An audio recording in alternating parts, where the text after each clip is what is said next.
Hello and welcome back, everyone, to Rocket Rabbit Commentaries run-through of VRAINS on Legacy of the Duelist. And in this episode, we're doing Playmaker versus our first primary antagonist, Varis. He is running the Rocket archetype, which is an extremely powerful link climbing archetype that we don't understand how to actually beat. So we're not going to win this one.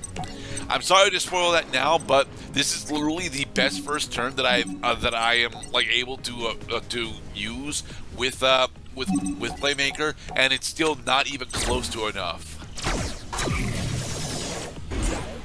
Well, yeah, bro, you don't bring out your boss when you can't even attack yet. We're the turn one player.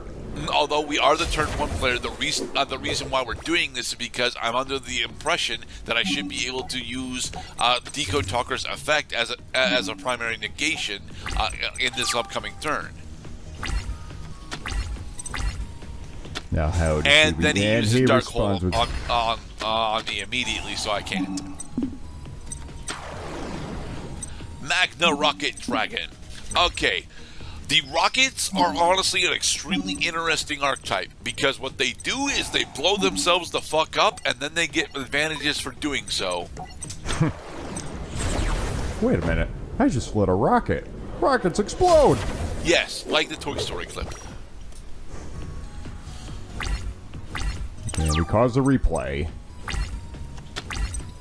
Alright, so...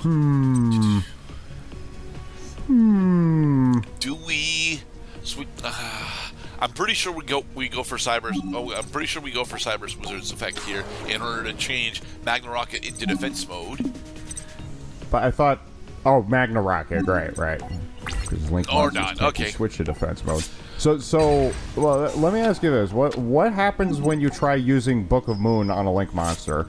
You cannot, but Link monsters are immune to Book of Moon, and as a result, Book of Eclipse as well. So, any effects that have changed the battle position of the monster do not apply. So, does that mean you can't target the monster and get other effects, or can you just not target it because you already know it's not going to resolve completely? Kind of depends. What effect you're looking to use? That's a good question. How about Stumbling Grounds? Stumbling Grounds isn't a card, but Stumbling very specifically doesn't work on Link monsters. Okay, so if Stumbling is in play, that has whenever a monster enters the battlefield, change that monster to defense mode. It just doesn't work on the Link monster. But yep. Does it activate? I think it does trigger. At the same time, it just doesn't work on Link monsters. So, oh yeah, we are dead now. By the way, Varis was able to use his infinite resource loop in order to get out his boss monster that effectively just absolutely shits on everything that Playmaker's got in his extra deck. Like explicitly, I have no way to get over. Is it Boral Code? I don't think it's Boral Code. I think it's Boral Rocket. But, yeah, it's Boral Low Dragon. Boral Low Dragon. This was actually the third best boss monster in early VRAINS. Right behind the Agoki stuff. Now I know why we have a backup secretary is because we lost the first one. Okay, so we go Stack Reviver first. Hey, good luck advertising a desk job like this with a turnover rate this high. It's like, oh yeah, we don't talk about that.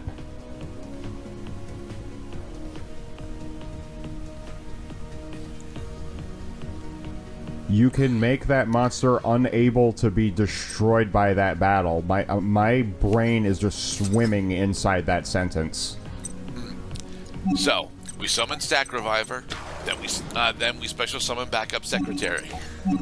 You know, it's so funny. Every product has that inherent, like, that little persuasion that you're gonna you gotta be persuaded to one of two choices. Either, yes, I would like to buy this product, or no, I would like to buy this product and instead Instead, use that same money to buy something else. Right now, Legacy of the Duelist is telling me, no, I would not like to buy this product. I'd rather use my money on something else. I mean, for the record, Legacy of the Duelist prior to Link Evolution is still a worthwhile purchase for approximately $20. However, if you're gonna go all out, and you actually want to get Link Evolution, I do recommend it specifically because it greatly enhances the card pool. That said, you don't actually need to go into the VRAINS campaign if you do not feel like it's going to be worth your time, because it gets very complicated figuring out how the hell to play Playmaker's deck, and it takes a while for the Playmaker booster pack specifically to unlock. I think it unlocks after either this fight or no. Playmaker's pack unlocks after you beat out the Knight 7-Oi. That's right. So yeah, trying to learn on the fly how to do link climbing with Playmaker's deck is a real bitch. But it is definitely a skill that you want to have if you're going to attempt to compete in modern Yu-Gi-Oh! Because a good portion of the decks right now still actually use a lot of the link climbing core principles that are shown off here. I think that every YCS champion should have their phone ready so that every time they play the boss monster, then they click play on the video and show their opponent, this is my monster. This is his summon animation. So, let's see, that's not... Oh, he just decided not... Oh, okay, yeah. So, as Annotation Gerdat mentions here, if Varis gets out both Boost Sector Launch and Supply Squad, game is over. Because he literally has an infinite resource loop from here. Boost Sector Launch allows him to special summon up to 2 rocket monsters from his graveyard every turn, and Supply Squad means that whenever one of his monsters is destroyed, he draws a card. Every time a rocket monster is destroyed, it free floats into a different rocket monster. So yeah, don't let him get out both.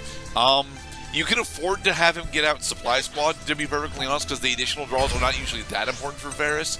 But if he successfully resolves Boot Sector Launch, he's probably going to get out Supply Squad immediately afterwards.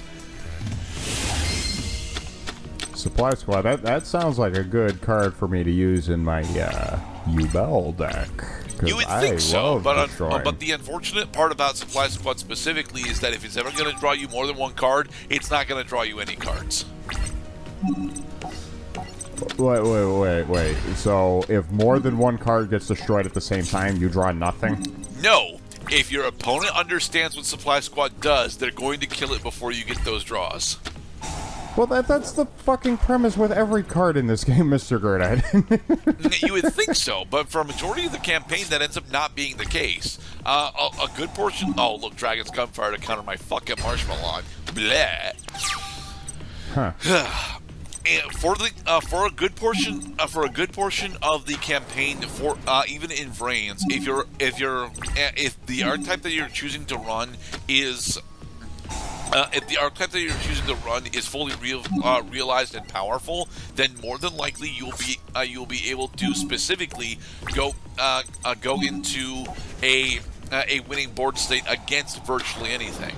It's one of the problems that Slowburn ends up having in this duel specifically. I opened up with a bunch of monsters, and then Varis happened to have removal specifically for my Marshmallow, meaning that I no longer have the stuff that I need.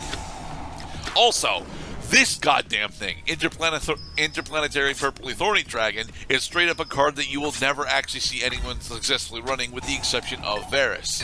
And Varis has the ability to draw into his deck very deeply thanks to Squib Draw, which allows him to destroy his rockets, get their end phase effects, and draw 2 cards every fucking turn. Varis shows off just how powerful Dragon Link actually was at this point in Yu-Gi-Oh's history, to the point where I'm very glad I have Dark Hole, but it straight up doesn't fucking matter. Jane.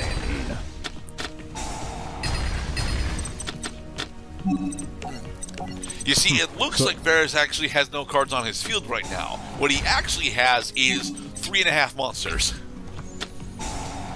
We're dead. Well, because his graveyard is getting packed, yeah. And So you're telling me that not only does my opponent have a winning strategy, but he's using silly card names in the process? They're not that silly. I mean, they're all gun terms. Auto Rocket, Purpley Magna Thorny Rocket. Dragon? Okay, what the Purpley fuck Thorny... is a Purpley Thorny anything? Okay, Purpley Thorny Dragon is in fact very stupid, but it's like one of his only stupid cards, okay? Like, just imagine a voice actor on the show. Like let's say Seto Kaiba had like an alter ego where like he had just completely lost his mind, but he never loses in duels. Like, now it's time for me to send my 4,200 attack Sherpy after your life points. Sherpy attack with. For the record, Pegasus would do that.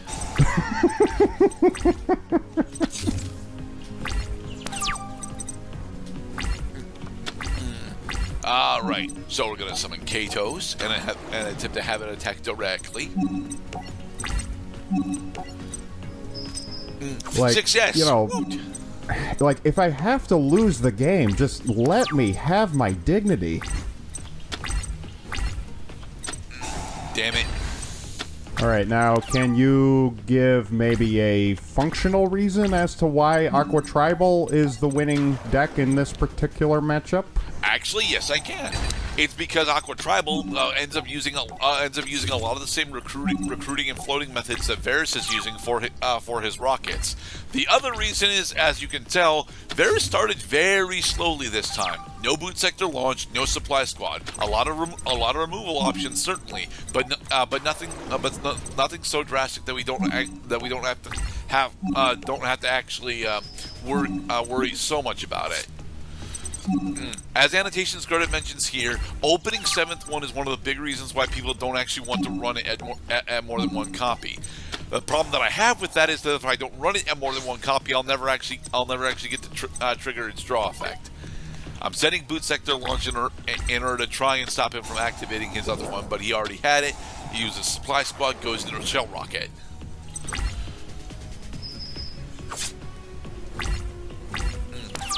Okay. So, the other big thing that the Aqua Tribal actually gives us access to specifically is the Gradle cards. Gradle Alligator and Gradle Eagle specifically will allow us to steal Varys' monsters when he destroys them in battle. And here he comes. Yo, me ship. Supplies Destroy the monster draw a that card, destroyed and it. then Magna Rocket effect to bring out Metal Rocket.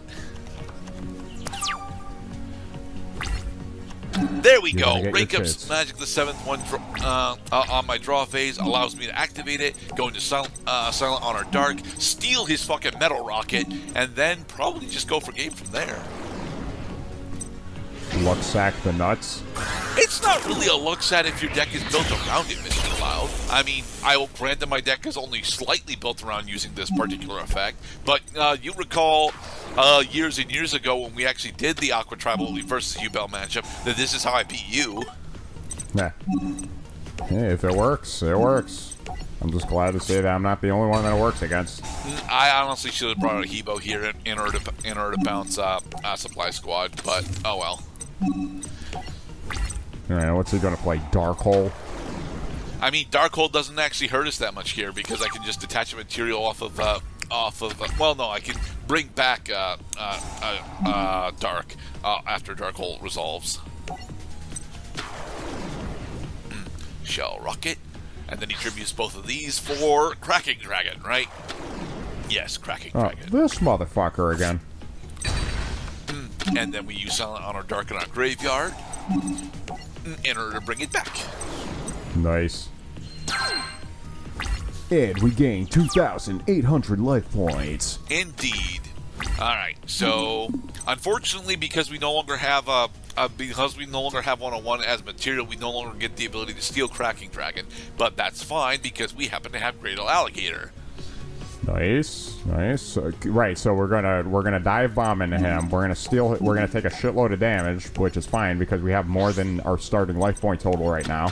First, we're gonna use Mobius the Frost Monarch, in my order to boy. pull both Supply Squad and Boot Sector Launch because fuck you and your stupidly overpowered field spell. Your launch has just been canceled. Then we use Gradle Alligator. Also, we're going to play out the Legendary Ocean as well. Now we take slightly Also, less damage. Slightly less damage, yes. Use Grail Allocator's effect in order to steal Cracking Dragon. Attack directly with Mobius, and then attack directly with Cracking Dragon. In the next episode, we'll continue on with the VRAINS campaign. Be safe, everybody. Let's see. That's right, next is Altergeist. God damn it. Hey, we got Borreload, though. And Purple Pony Dragon. Oh, my God.